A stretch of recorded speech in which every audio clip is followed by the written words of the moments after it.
Welcome to Food Psych, a podcast about intuitive eating, health at every size, and body liberation. I'm your host, Christy Harrison, and I'm an anti-diet registered dietitian and certified intuitive eating counselor, offering online courses and programs to help people all over the world make peace with food. Join me here every week as I talk with interesting people from all walks of life about their relationships with food and their bodies. I remember I was teething, little gums bleeding, cried every evening, it was all about eating.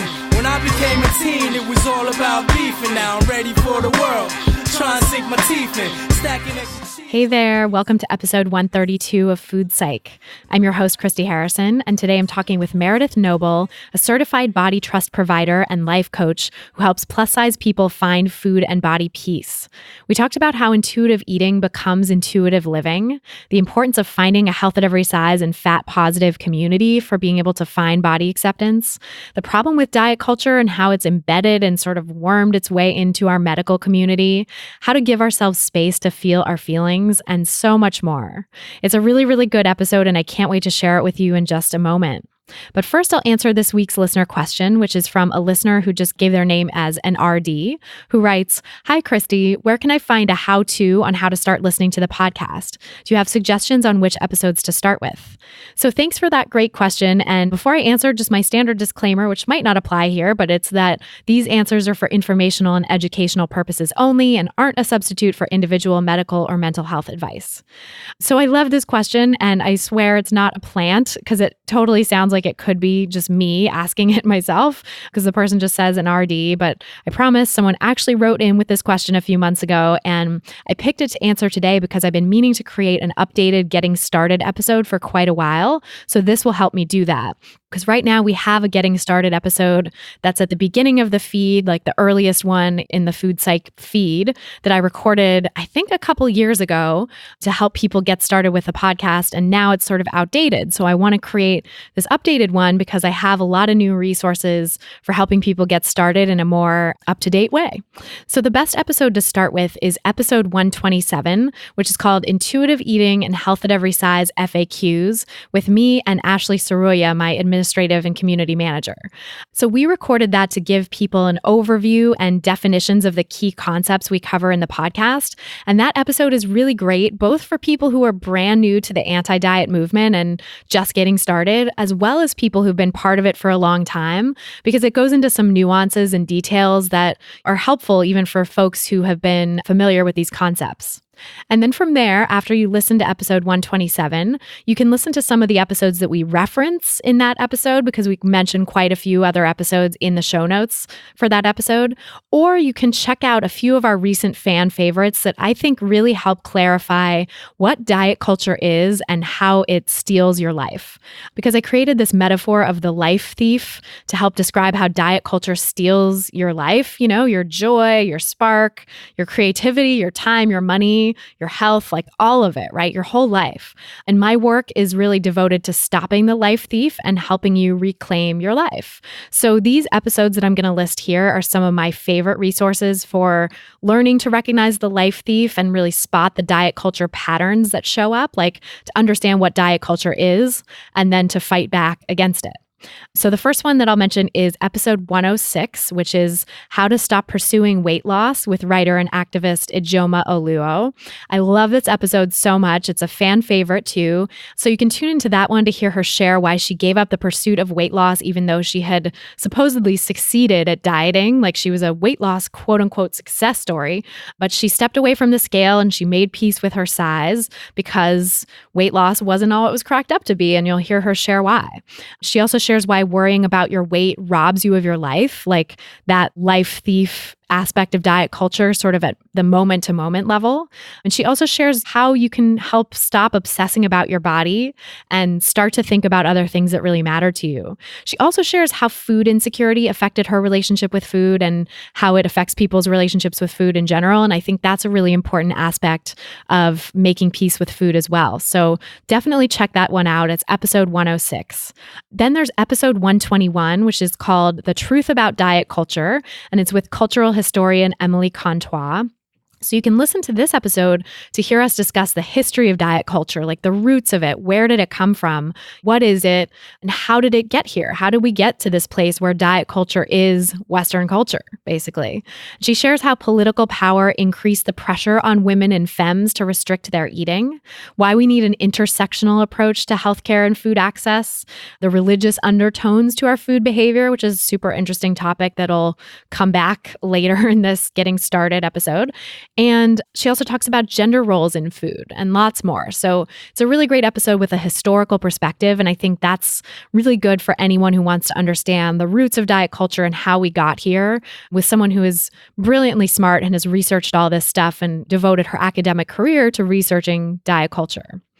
The next episode I want to recommend for Getting Started is episode number 99, which is called How to Fight Diet Culture and Find Fat Acceptance. And it's with the amazing Lindy West, who is the author of the book Shrill Notes from a Loud Woman and a general badass. And many of you may know her. She's relatively well known in the anti-diet circles. And it's really just such a blessing that I was able to talk with her because she doesn't do a lot of interviews. So I loved this episode, and we recorded it in person too. So it's like got a special magic to it. I think that happens with the in-person episodes.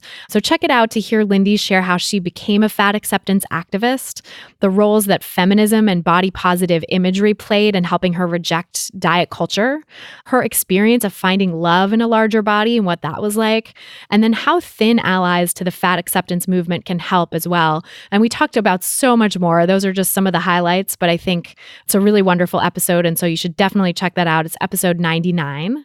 And then finally, the sort of fourth in this little, I don't know what the word is because I was going to say trifecta, fourfecta? I don't know. This little quadrant of episodes here that I want to recommend for Getting Started is episode 94, which is called How to Leave the Religion of Dieting with religious scholar and journalist Alan Levinovitz. And that is also a huge fan favorite. It's really fascinating and sort of a different perspective on some of this diet culture stuff than a lot of guests on the podcast have shared because he's a religious scholar. So he really has this deep knowledge and understanding of religion that he's able to compare to dieting and diet culture. So when you listen to this episode, you'll hear him elucidate how diet culture is like a religion, why so much modern nutrition advice is dangerous and dogmatic, and why we need to really think critically about restrictive eating practices. So it's a really, really good one. There's lots more to it as well. And again, those are some of the highlights, but it's episode 94. And so definitely check that out when you're getting started. So I hope that helps give you a little sense of where to start with the podcast. And then I would say after you listen to all of those episodes, which to recap is episode 127, start there, and then go to episode 106, then episode 121, then episode 99, and then episode 94.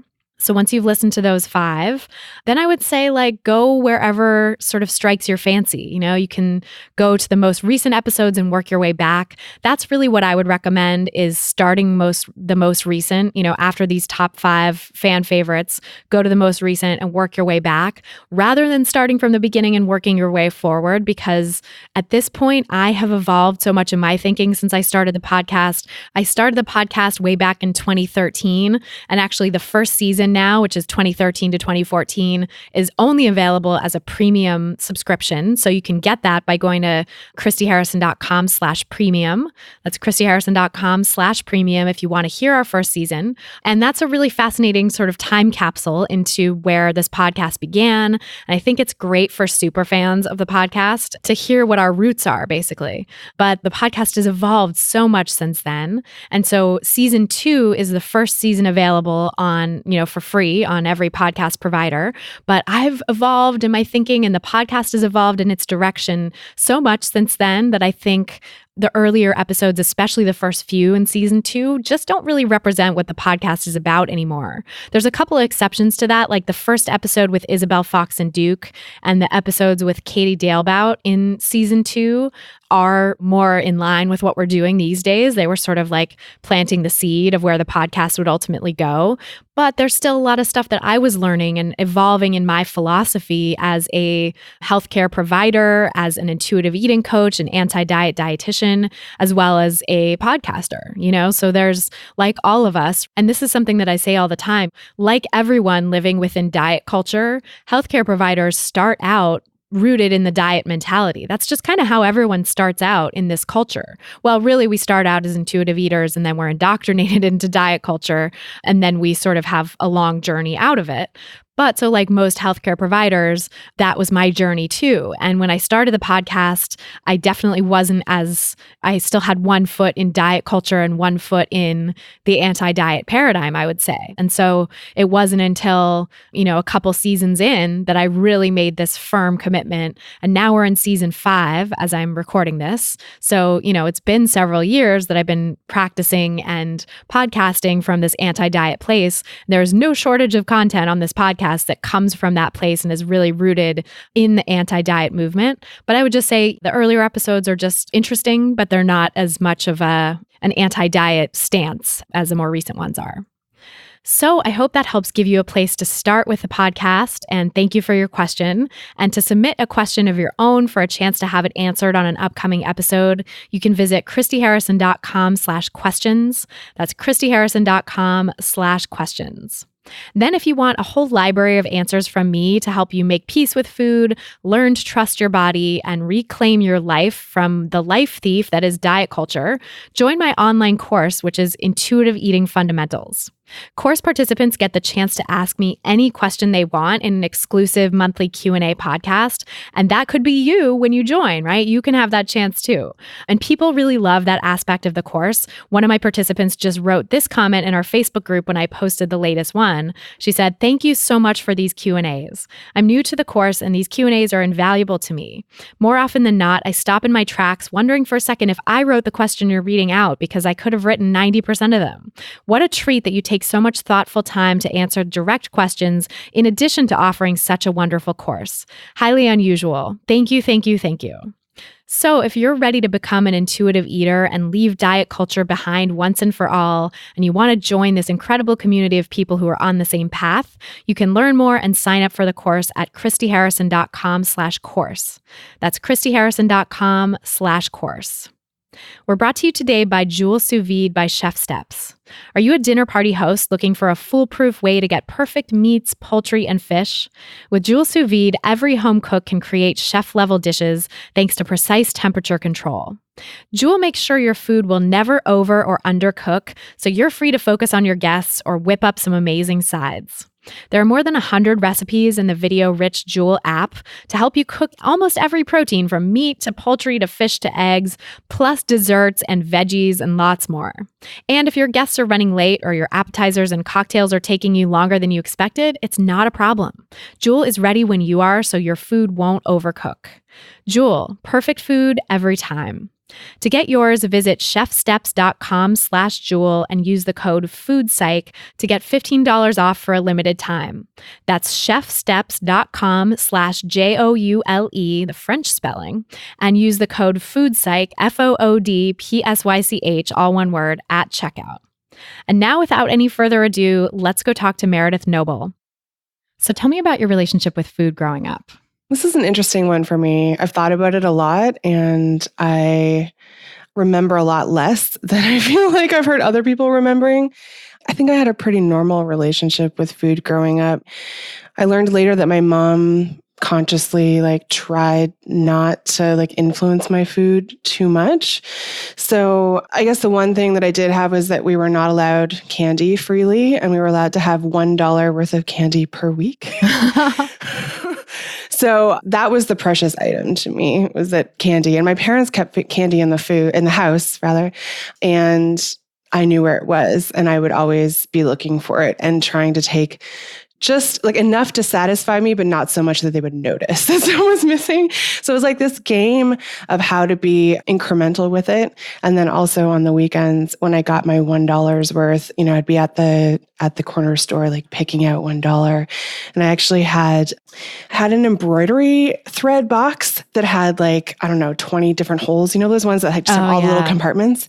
And I would organize my candy and eat it. Here are the red Skittles and the yellow Skittles. And I would portion them out and combine them and be I'm going to have one of each color of Skittle. And they were precious items. And I would all day long, I would ration them until they were gone. gone basically at the end of the day. So I feel like the rest of my food was relatively normal, but it was the candy for me that, because I wasn't allowed full access to it, it just became so precious. It's so interesting how just one food being rationed like that can really affect everything. Yeah. And other than that, we were allowed dessert with our meals and all that stuff was cool.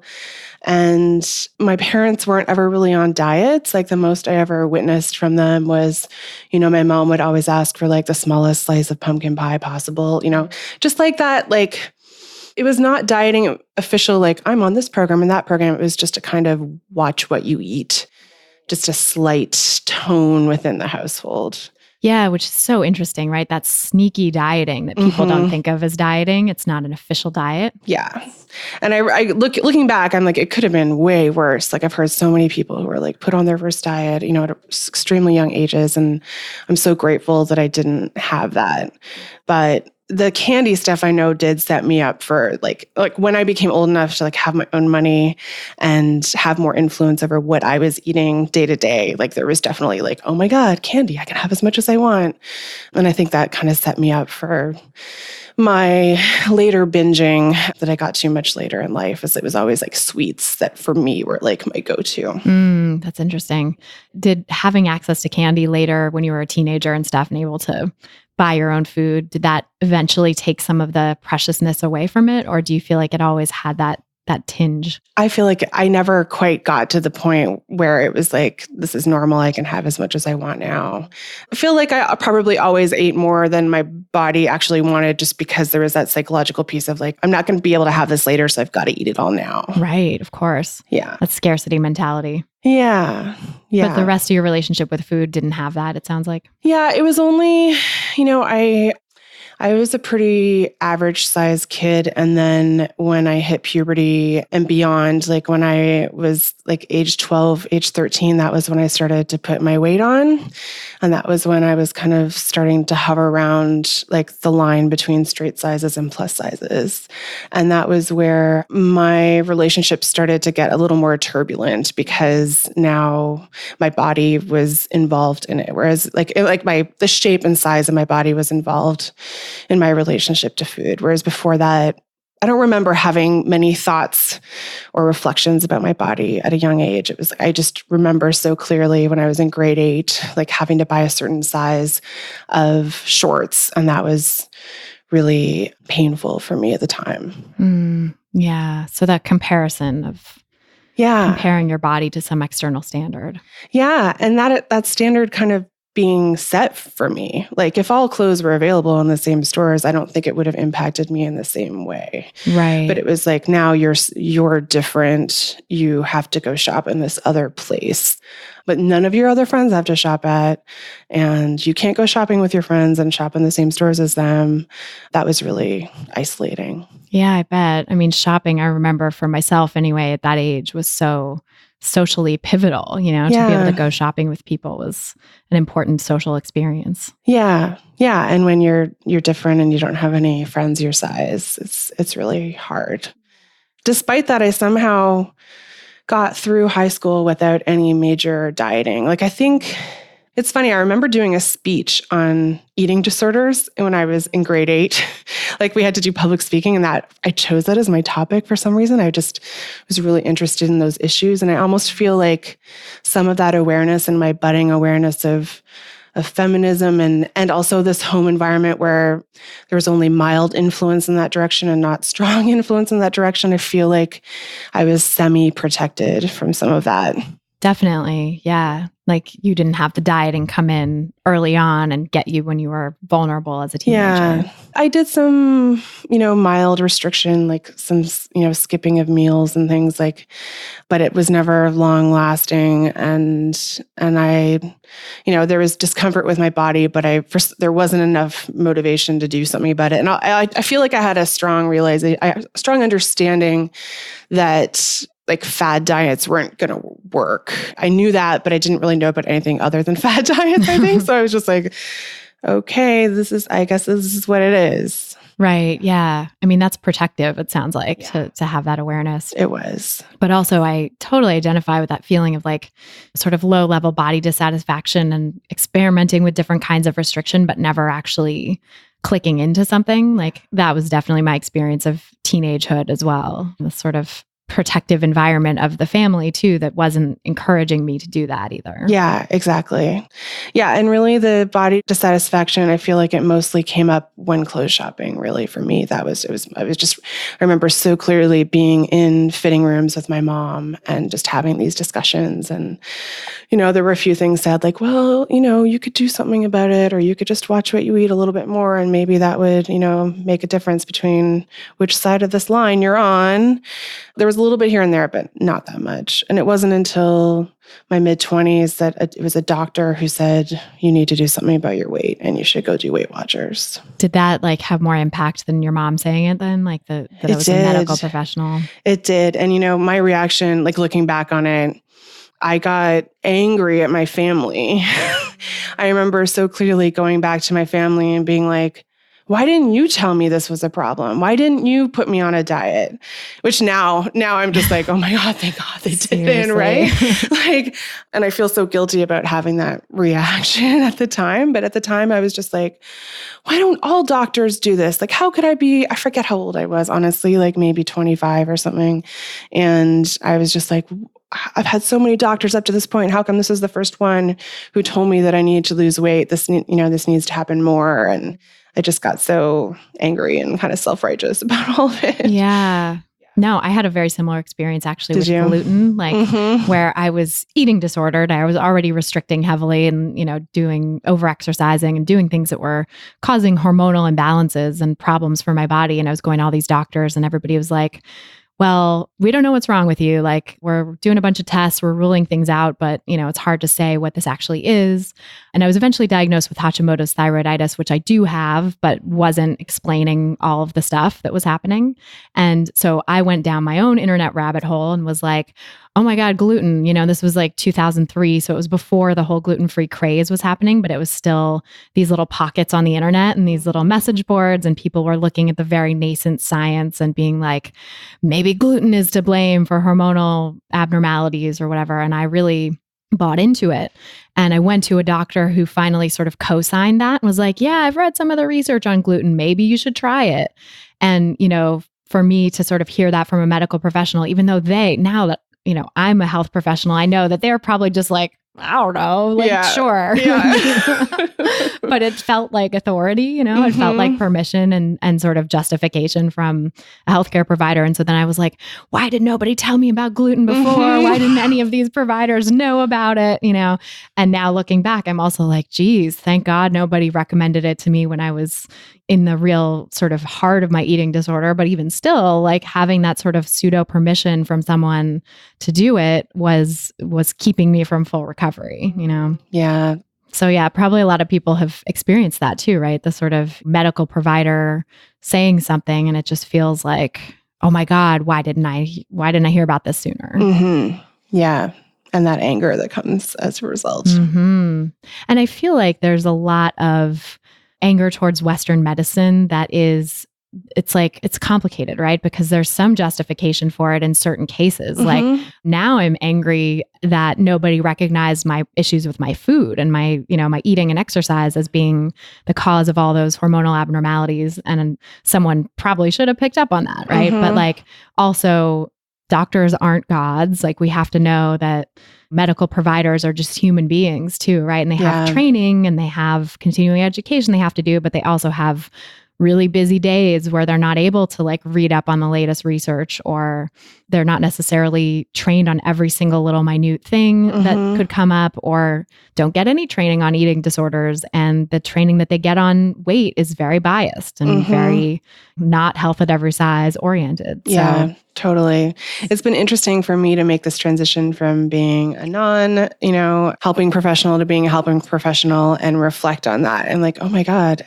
all these people I've been treating with this authority, and we're taught to, right? It's revere the doctors, right? But even beyond that, other medical practitioners, I'm like, oh my God, yeah, they're just people fumbling their way through this too.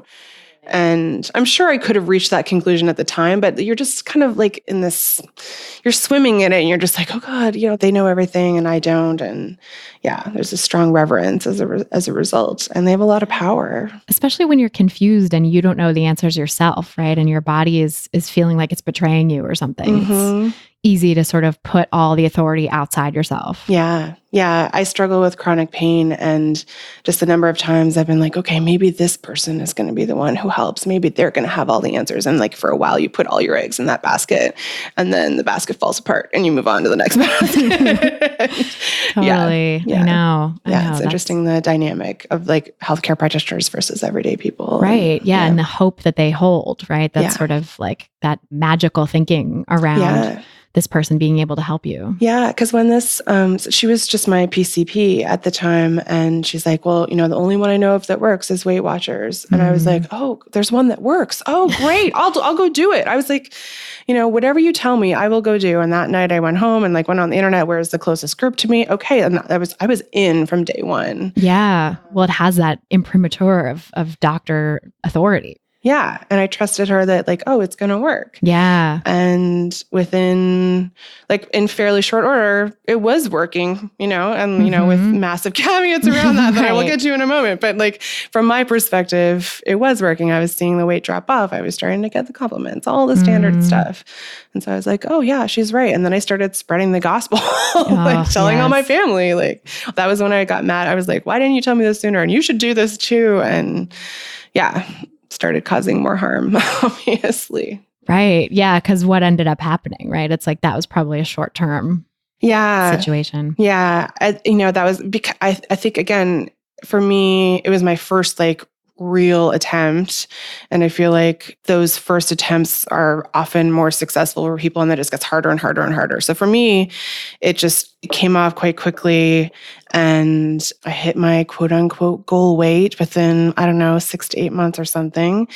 And I was like, this is great. But then just as I started getting closer and closer to that goal weight, binging started happening for me. And then it was like, oh God, maybe this isn't all it's cracked up to be. Actually, I'm not even sure I had that thought at the time. It was more like, oh my God, I'm failing. This is terrible. I'm a horrible person.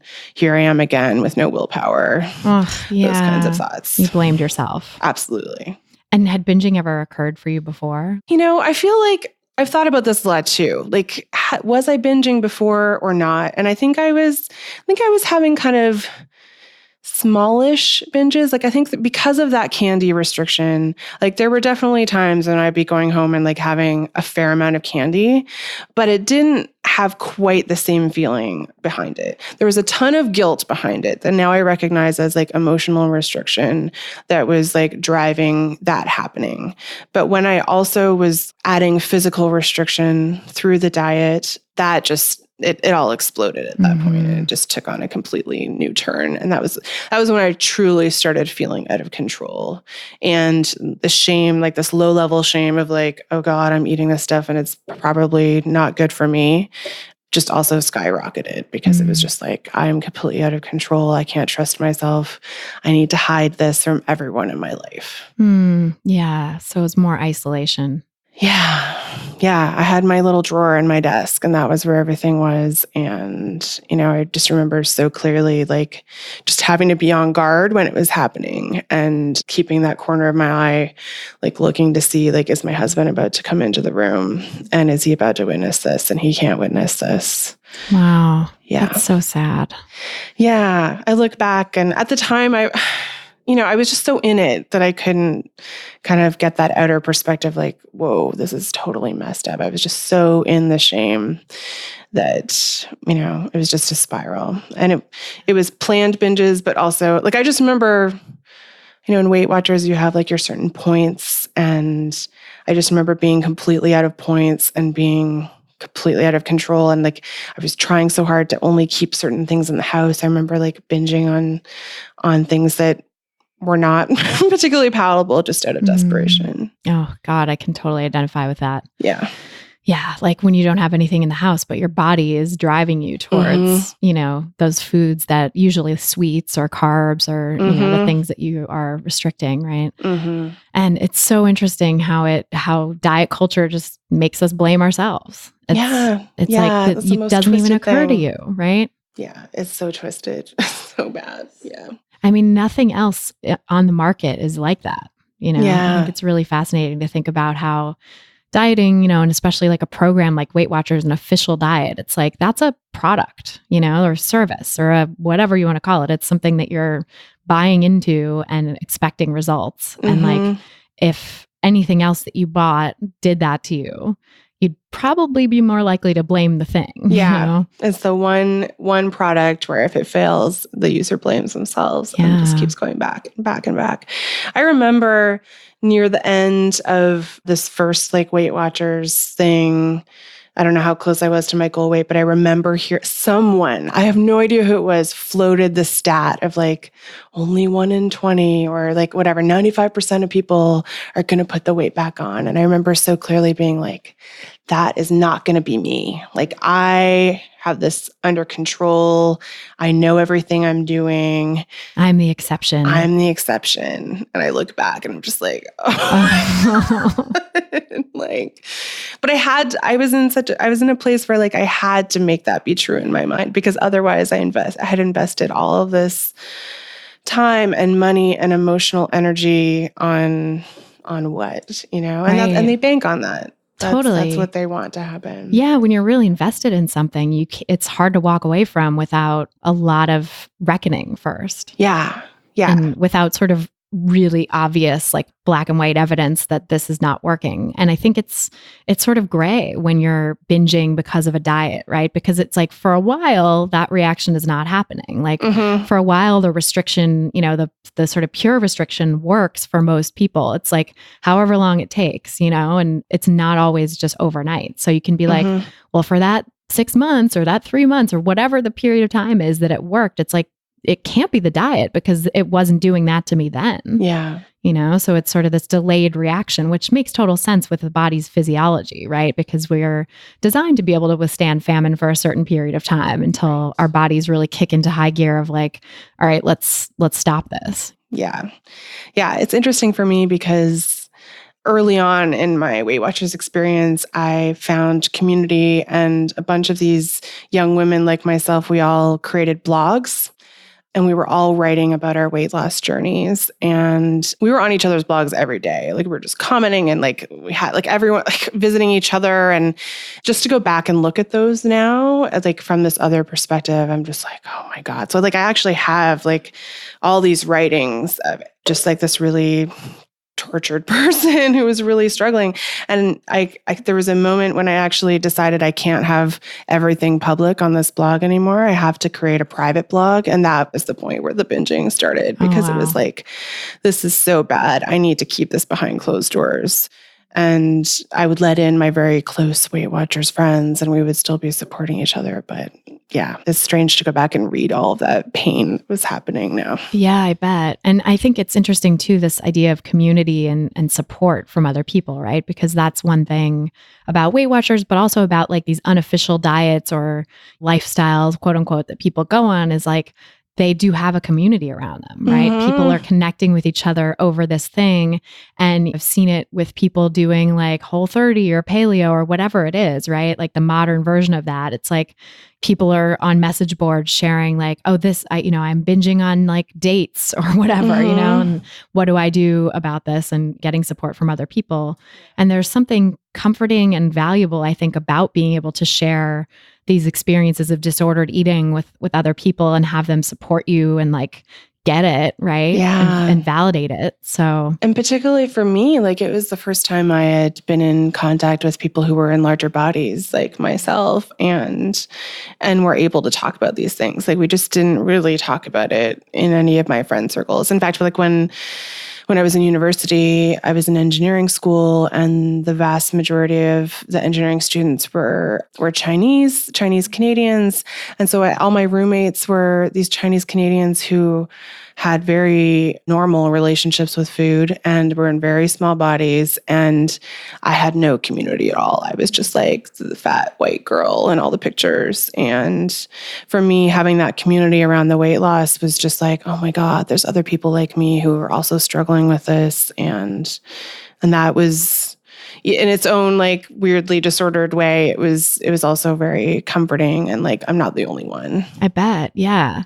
Yeah, I think that's part of what keeps people coming back to diets too, right? Or to disordered eating of any kind. Like it's not all bad, right? It's not all like the binging and the feeling out of control. It's also like feeling hopeful or feeling connected or feeling like you have a community. And I think we need, when people are recovering from dieting and sort of realize like, okay, the bad outweighs the good, right? And the stuff that isn't working for me with this really just isn't working anymore, and I can't do this anymore. Like, you still need to fill those gaps. You still need to find community. You need to find places where people can get it and support each other, and where you have people you can identify with, right? Yeah. People who are sharing your experience. Yeah. Like as you're transitioning out of it, you need to find replacement for that community, which is so, like there's so many amazing opportunities for that on Facebook and beyond now. But yeah, for me, it was just like, oh my God, other people get this struggle. And yeah, it was really important at the time. Yeah, I can imagine.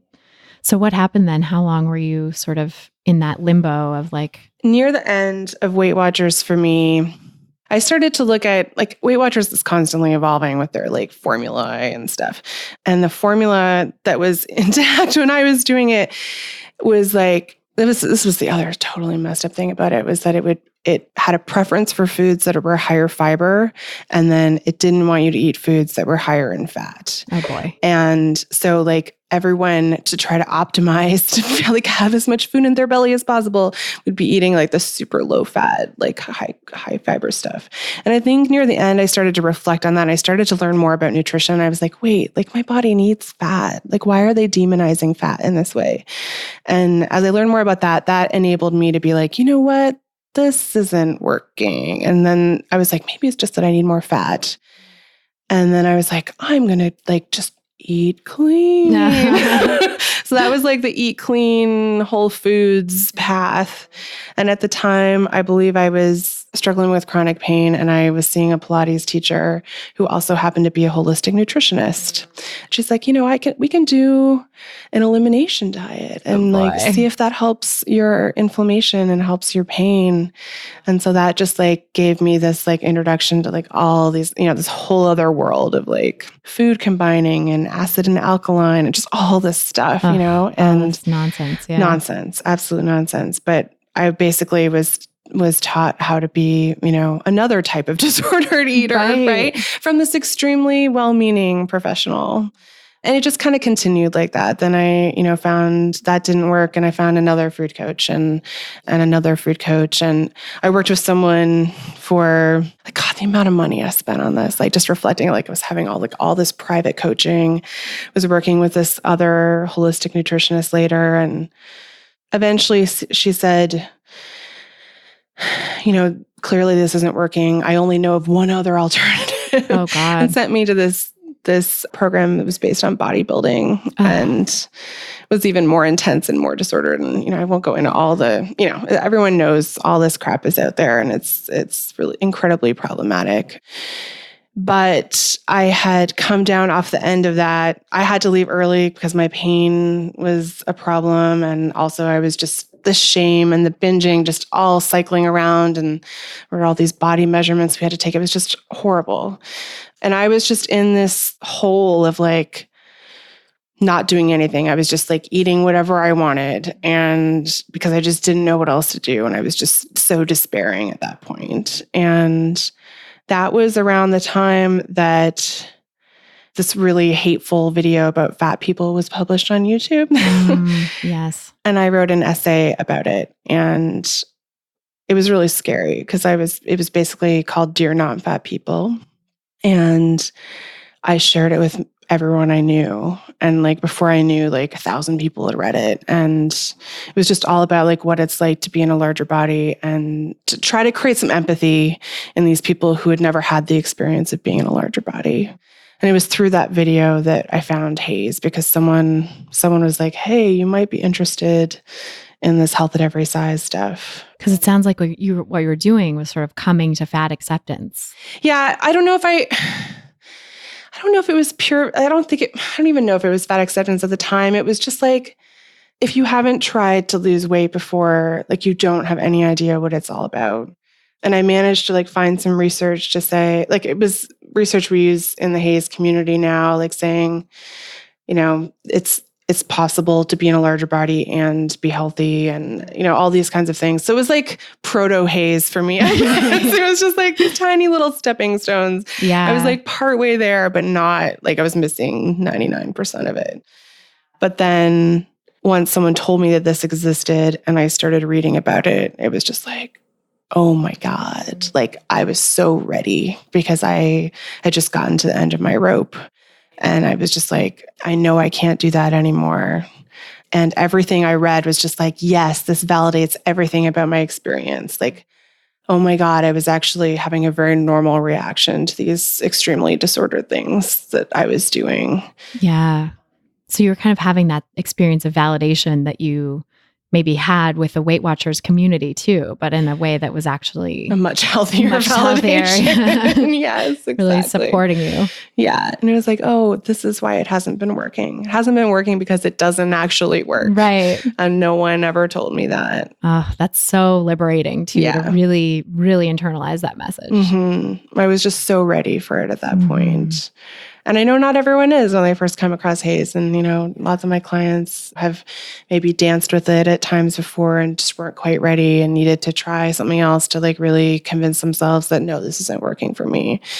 But for where I was at the time, it was like, oh my God, tell me more, tell me more. Yeah, no, you really do have to be ready. I think I heard about HAES like 5 years before I actually committed to doing it in my practice. And it just was like, you know, water off a duck's back. Like it was not sticking at that point, you know, and I had to go through my own, you know, personal and professional journey to get to a place where I was like, yes, this is right. Yeah. You know? Yeah. And I just happened to be one of those lucky ones that like discovered it at the time that it was right for me. But it's perfectly okay to like not have that be the case and to have to do some more exploration and, you know, come back to it repeatedly until it's like, no, actually, I'm in a place where this is what makes sense for me now. Totally.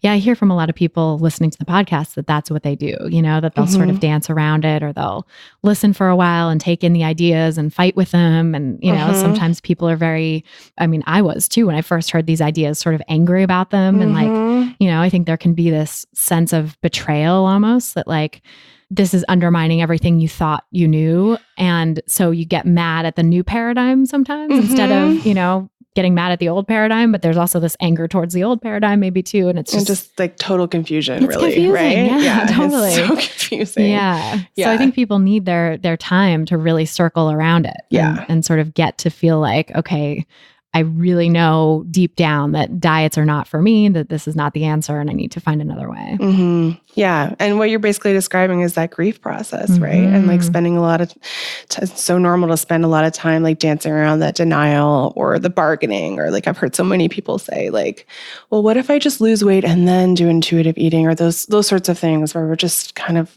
just grappling with it, which is like, it takes some serious time to grapple. It really does. And find your way with that. And yeah, I think, you know, the fact that one last diet or just losing some weight and then doing intuitive eating doesn't actually work doesn't really matter when you're in that space, right? It's like to even be able to hear and truly internalize, like, no, it doesn't actually work. And to believe that, I think you have to be in a place to really be open to hearing it, you know, like you have to be in a place to take in something different. Yeah. And we like thinking about change, right? And like the idea that change happens when it's too hard to stay where you are. It's harder to stay where you are than to move forward. Right. And for me, like I was just so distraught about the whole thing and in this low point that it was like, okay, there has to be something better. But you know, if you haven't hit that place yet, then sometimes it takes some time. Yeah, absolutely. And so you were sort of really ready, it sounds like, because you had spent so much money, spent so much time, and gone through a lot of really disordered, like distressing situations with it too, it sounds like. Yeah. Yeah. It was it was probably 8 or 9 years. I discovered it in my early to mid 30s, and I had started the Weight Watchers in my mid 20s. So yeah, upwards of 10 years. Yeah. So you did your time. Oh God. Yeah. Yeah. And now like that's the time for everyone, right? Because there's people who've been doing it for decades. Of course, and then there's yeah. people who've been doing it for like a year and they're like, no, I can't anymore. And it's no one's fault, like whatever, wherever they are on that. Yeah. Like everyone has like, if my family had been different, I very easily could have been in this for 20 years plus. And it's all just luck or bad luck or just the way things are. And there's nothing, no one's at fault for any of it. No, like you as the person experiencing aren't at fault for any of it. Yeah, that's a really good point. Like it's not your fault that you went through what you went through. Mm-hmm. And I think too, privilege and oppression play a role in this too, right? Mm-hmm. Like we were just at the Beta conference and there was an amazing presentation of some research showing that like eating disorder behaviors and diagnosable eating disorders are more likely in people who are food insecure, Mm-hmm. right? Like that's a sort of risk factor for eating disorders that's really never talked about enough because it's not about weight and shape concerns. It's about not having access to food. And when you don't have regular access to food, that can create that restrict binge cycle that we were talking about, the diets create, but it's like from a totally different origin. Yeah, the motivation is completely different. Yeah.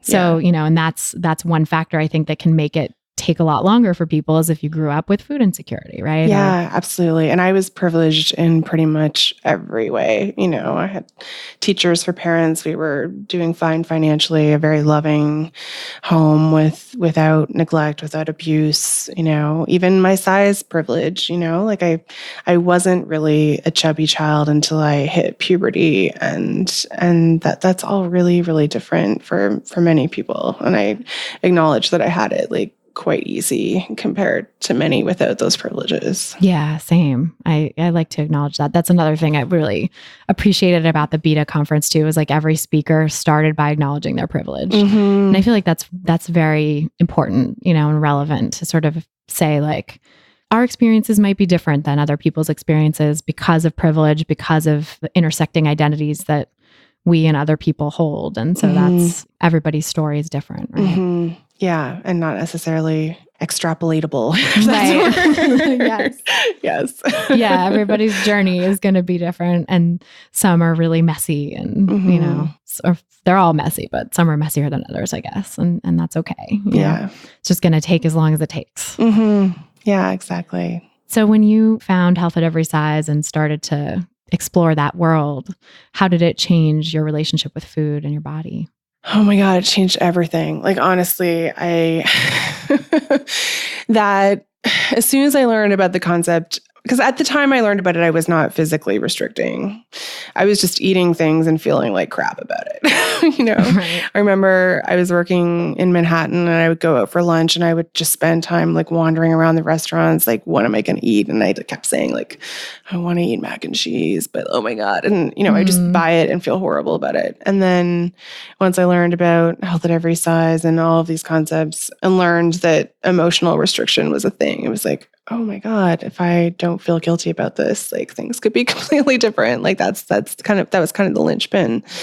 And I remember going to my husband and saying like, I found this thing. And, I'd read Intuitive Eating at that point, or I was starting to read it at least, and was explaining to him like, I need to put this goal of weight loss on the shelf. Actually, I kind of need to like put it in a pit and burn it.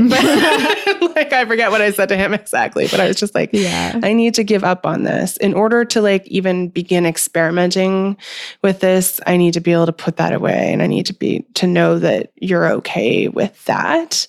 And we had a long conversation about it. And basically came that, I was going to try this. Yeah. And as soon as I dove in, it was just like, oh my God, like this is what makes sense to me. Like it all just made so much sense. And I like dove in and did a group program and I found a private person to work with. And yeah, it just all made so much sense. And I hesitate to say this like because everyone's experience is so different. Like for me, I was so ready that it actually was a fairly smooth process for me. I remember I had some like, but what about, this coach I had, she has this new thing. And I remember like having to kind of walk through step by step into what she was doing and be like, no, it doesn't make sense for these reasons. So like, I still had some like, but what ifs. But food-wise, it just made so much sense to me. And the body acceptance stuff was slower. I felt like for me, like I was able to put the weight loss to the side, and I recognize also my privilege in doing that. Like as a small fat person, it was easier for me to put that aside than potentially being someone in a larger body. But I was able to like put that aside enough to work on the food, and then the body stuff was slower and has been a much more gradual process. And for me, the biggest shift in the body happened when I found community and found both online community, but increasingly like in-person community and fat friends, honestly.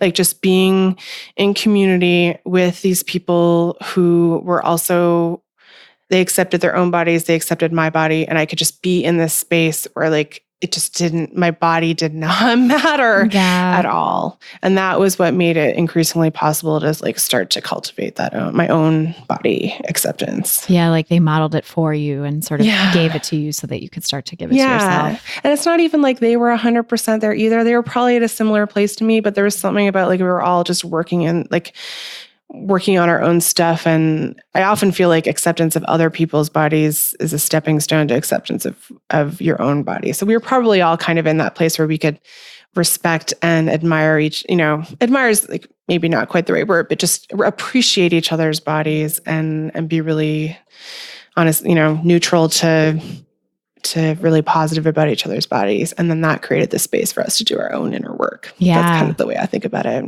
No, I think that's so true of body acceptance and sort of general compassion and like I think about the connection between that and like self-compassion, giving yourself compassion for whatever it is in life is a lot harder sometimes than giving compassion to other people. So right? Like that comes so much more easily. And I think it's the same with body appreciation, body respect, body acceptance. Like, you can start to sort of appreciate other people's bodies or, value other people's bodies without necessarily being at that place for yourself yet. But practicing that kind of opens the gates for you to do it for yourself. Exactly. Yeah. And it's not easy necessarily. Like that whole question in self-compassion of like, what would you say to a friend who is feeling this? Like it is like, I know exactly what I would say to a friend, but I don't know. Reflecting that back towards myself has not always been an easy thing. And the same with body acceptance it's not easy, but just the longer I was in that space with those people, just gradually, it became easier. Yeah, totally. What do you think it was about what they offered you that helped? I think it was less time being so self-aware of my own body. Like I was able to kind of forget my body in those spaces, and I didn't have to be I didn't have to worry so much. Like out in the world, when I'm in a larger body, this still happens, I will say, less so, but like it used to be like I was just so hyper aware of my body in relation to other people's bodies. Like I remember going into a grocery store and being surprised that a person in a smaller body held a door open to me. Like I was just so hyper aware of my body in relation to others. And when I was in these spaces with other people in larger bodies, I just knew that I didn't have to think about that. And then I think just those periods of time not thinking about it just created the space for that healing, if that makes sense. Yeah, totally. It was just like my brain could just relax around them and I didn't have to be hypervigilant. And that just kind of allowed space of like, wow, I can just be me and I don't have to like be constantly on guard or just aware of what my body is in space. Yeah, there's so much power in being able to just forget your body. We don't owe anyone thinking about our bodies all the time in a positive or negative way. Exactly. Yeah. But it's really hard to get to that point when you're in, society and community that is always judging your body, right? Yeah. So there's got to be something so profoundly healing about being in a different space that doesn't have that lens. Yeah, I just think that's so true. I think like a lot of other issues like this, it's easier to remove yourself from the people who are influencing you in a negative way. But diet culture is everywhere. We are just swimming in it all the time. And I was able to create these like diet culture free little spaces. And I so highly recommend that to other people who are on this journey. And I don't know that online is always like, online is fantastic. Like Facebook groups were so healing to me personally. But I feel like when I was able to find that in-person, like truly embodied being in space with other bodies experience, that was kind of what took me the last bit of the way. And so I'm so passionate about helping people find and create community and, helping people think about like, could you create a book club? Like one of my friends has created a book club in Portland where we all gather and talk about this stuff, or that's amazing. Clothing swaps, or just people who want to just talk about this stuff. And it's not that you have to stay there forever and just constantly talk about health at every size for the rest of your days. It's just like creating this space for you to, go through your process. Yeah. And, I dearly hope that those friends who I went through my process with are going to be friends forever. But we don't always have to be talking about our bodies either. Right. Your relationship can move into something different. You can kind of go beyond that at a certain point. Or circle back to it when you need to, but it's not just about talking about your body all the time. Yeah, exactly. Yeah. I think there's this like interesting dialectic between thinking enough about your body and being aware enough about your body to do the work on accepting it and also to take care of it, right? To like recognize its needs, to think about your comfort and like clothing yourself or going to the doctor, or like the things that you need to do for your body's sort of, well-being, but then also forgetting about your body enough to like go about your life. Yeah, exactly. Yeah. I feel like that's being able to know when you're at a healed point and start bringing in other things so you're not just so hyper focused on this one part of your life. But I think it does require extra focus when you're like starting to do this stuff, and that's completely natural too. But just little by little, like finding your way through it and bringing in other things to make your life rich. Yeah, it reminds me of like any skill that you learn, like learning to drive. I remember I was so hyper focused on it when I first started learning to drive, like hands at 10 and 2 and like, put your turn signal on, and everything was so much thought. And now I can drive and like do a million other things at the same time, and it's no thing. Yeah. Driving is just so second nature, Yeah, that's such a good analogy. And I think intuitive eating in particular is like that for people. Like I think when people when they start doing it, they're like, oh my God, is it always going to feel this way? I'm just thinking so hard all the time. Like, what do I want? Like, am I full? Am I hungry? Like, it's just, your brain has to go through it in such a like logical order. And after enough practice, like helping to reassure people that after enough practice, it just becomes like ingrained and you're not thinking about this. Like I'm sure we're both at the point where it's just, I'm just eating and like, I'm just choosing what I want, and it's not, the mental effort is not what it used to be. Yeah, for sure. It's like, it's so easy to deal with food now because it's just something you think about however many times a day you're hungry, or when you start to think about food and what's satisfying, but it's not this constant like, oh my God, what am I going to do? Yeah. Let me get the exact right thing. But at the beginning, when you're in that, you're like, oh God, is this what it's going to be like forever? I don't want this either. This like this isn't, maybe it's not as bad because there isn't the shame that was there before, but it's still, the beginning of it is more focused and more effort. Yeah. And I think it's tough because you also don't have the body acceptance part quite there yet either, right? So it's like you're hyper focused on food and what you want to eat and what, whether you're hungry or full. And that can also be, vestiges of the diet mentality too, right? That kind of hyper focus on like, oh my God, am I full yet? I can't be too full, right? And where's that coming from? So kind of like rooting out all of the diet mentality stuff, and then not accepting your body yet and sort of having this fear of like, what's going to happen to my body through this process? Am I going to keep gaining weight forever? Like all of that stuff. Yeah. And that is it. Like I'm always finding myself in this dance with my clients of like food, body, because they're so interrelated. Like if you are not in a place to put the body stuff aside, and you have to get to a place where you're okay with putting the body stuff aside. And that can be incredibly, incredibly scary. I have so many clients who are just, afraid of just constantly gaining and never ending. And there's so much work to be done there. So I find myself kind of dancing between them a lot because they're just, they depend on each other. Totally. I loved your piece that you wrote about mourning the loss of the thin ideal, which I feel like has some really good like practices for that, right? That sort of dance of like letting go enough of the body stuff that you can start to do the work on healing your relationship with food. Yeah. Yeah. And it's most of the advice I had in that article, I feel like was giving yourself space to feel those feelings, right? And like actually not push them aside. And even though they're uncomfortable, like allowing yourself space to grieve. Because I feel like as we enter that space, a lot of us are like, oh, this isn't normal. Like, why am I feeling these things? And right. But I feel like that article is actually like my most popular of all time. And I think it's because it introduces to people, it gives them a name for what is already happening, because I feel like the vast majority of people experience this. And, and then it also normalizes it of like, oh, I'm not the only one experiencing all of these different emotions. Right. Like it's not your fault. It's not something broken about you. It's actually a very common experience. Yeah. Yeah. I know that kind of reassurance is so healing, I think. Yeah.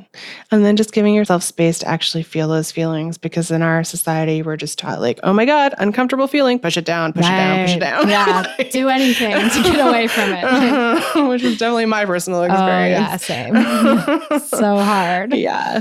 And when you first start letting go of dieting and disordered eating, I think there's a lot of uncomfortable feelings that rise up to the surface because there's, a way in which focusing on food and your body all the time takes a lot of space away from having to feel those feelings, right? It's an easy sort of checking out mechanism.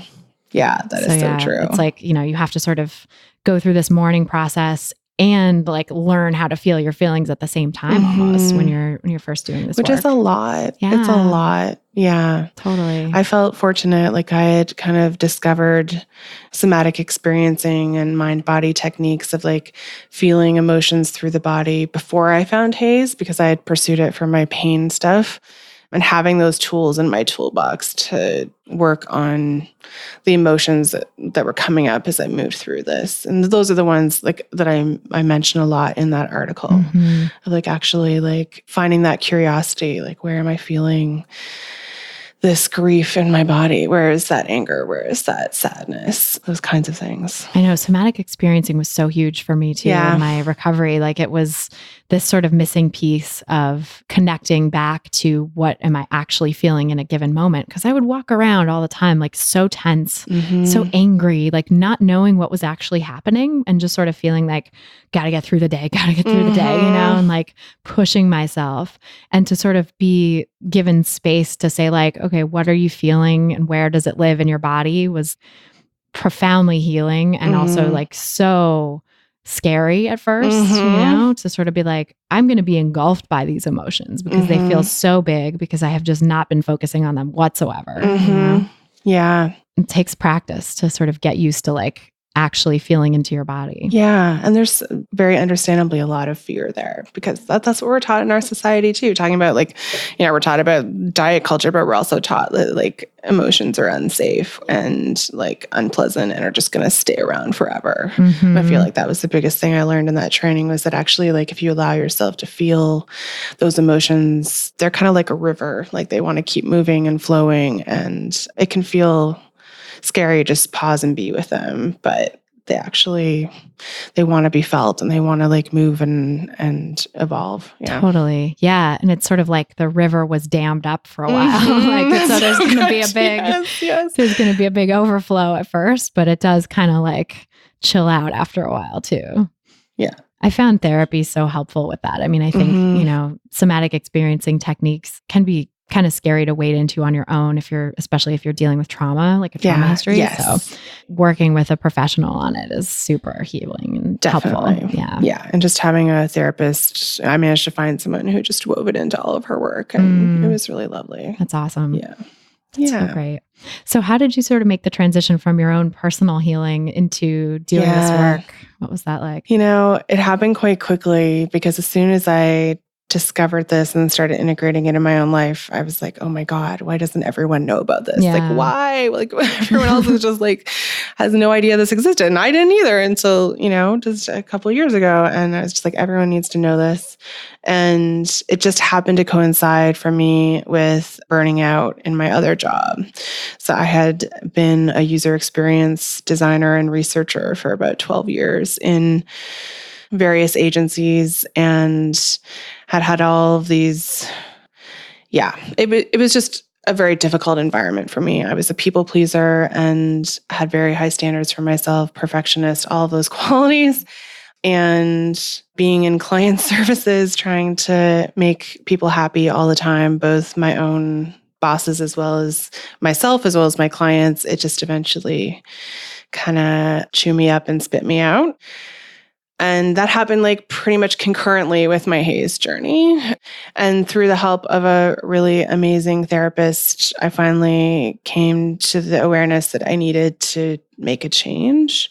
And so we got to the point where I decided to take a little sabbatical, basically, like burnout recovery time.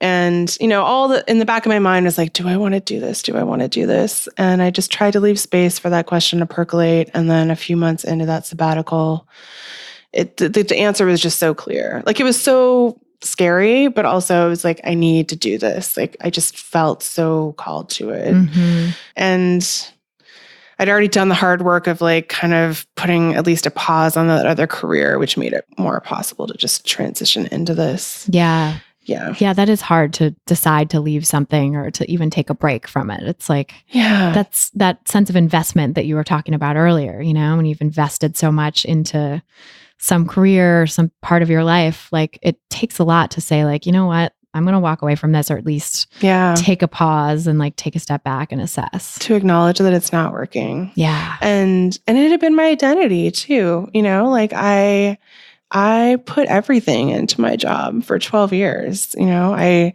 have a partner, but I don't have kids. And honestly, I didn't have that many hobbies. And, so to hang that up after like my whole community were the people doing that work. And yeah, it was me. Like I was a professional and this working person, and it was hard to give up.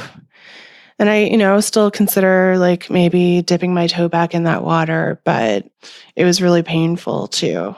So when I started doing this work, it just felt like so like just I could breathe again, and being able to like set my own hours and not have to commute into Manhattan every day. Oh my God.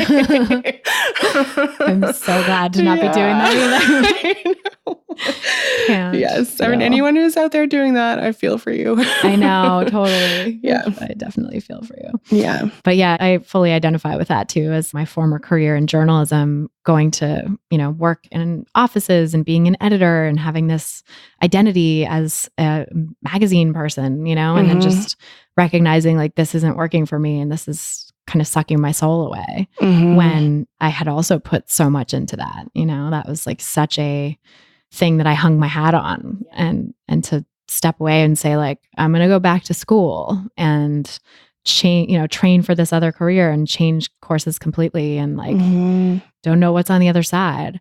It has been the most fulfilling thing I've ever done. And I'm so glad I did it. Like, and I didn't completely leave it behind because I'm still using my media skills, doing this podcast, doing a website, like writing and freelancing and stuff like that. So it never really left me, but it just had to take a different form. And I think I'm grateful that I was able to listen to like my body, really, my intuition that was telling me like, this is killing you.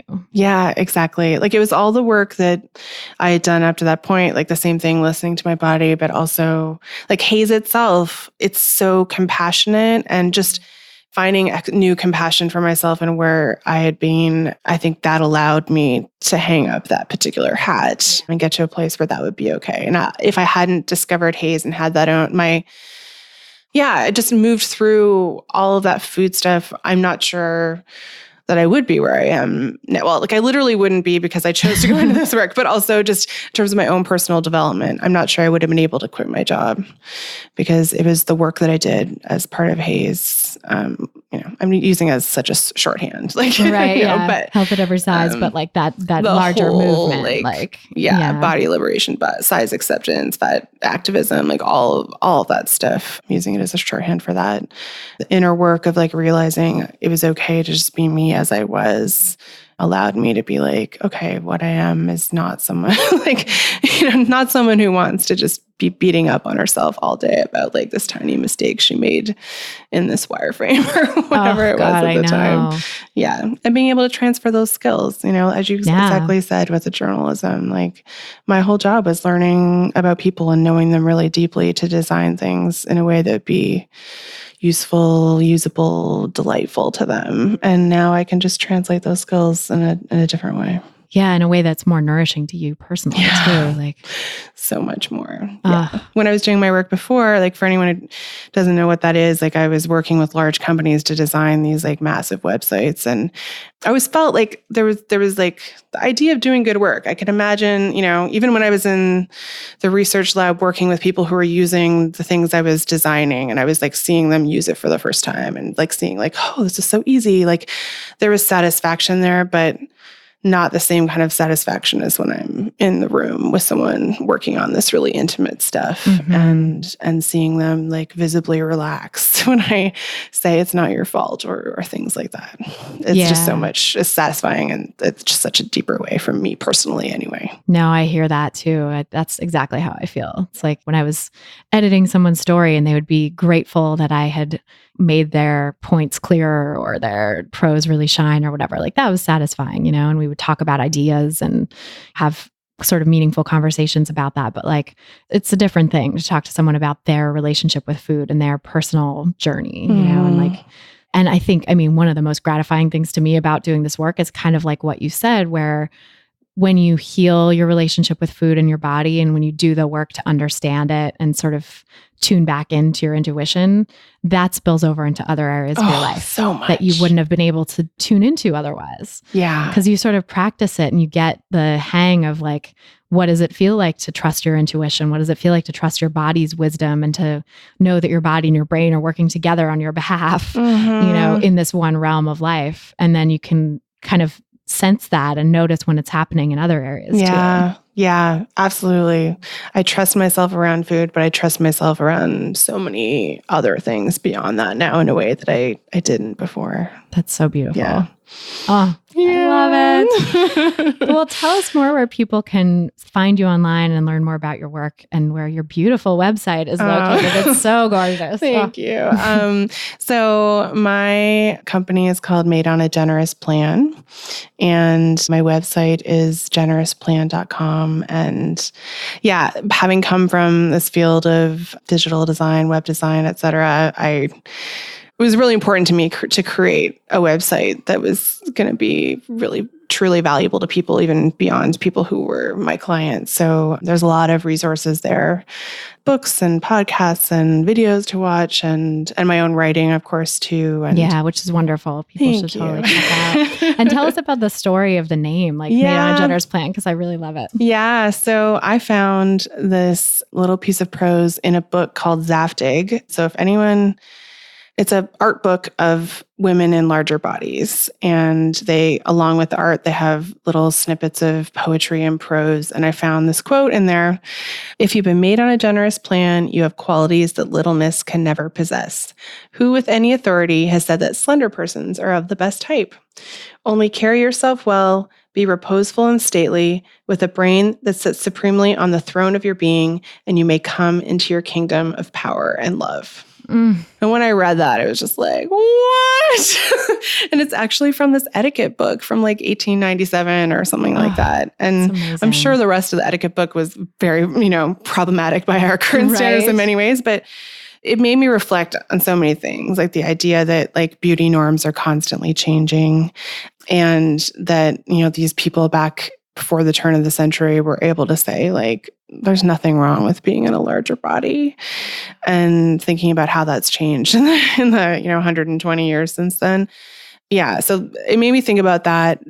But also just this idea of like raising people in larger bodies up to the same, status as people in smaller bodies. It's not It's funny, there was a video at the conference that we were just at that was a video of all these like awesome fat women dancing. And at the end, it was like curvy is the new thin or just something like that. Like, no, like, I hate that stuff. Like none of this is meant to like raise one body above another.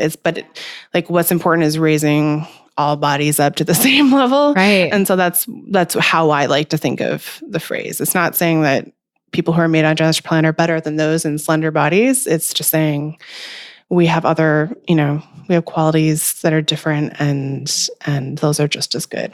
Yeah. So it just spoke to me and I was like, that's what it has to be. It's so beautiful. That's what it has to be. It really like warms my heart too. Yeah. Yeah. It's so lovely. Well, people should definitely check out your website, generousplan.com, right? Yeah.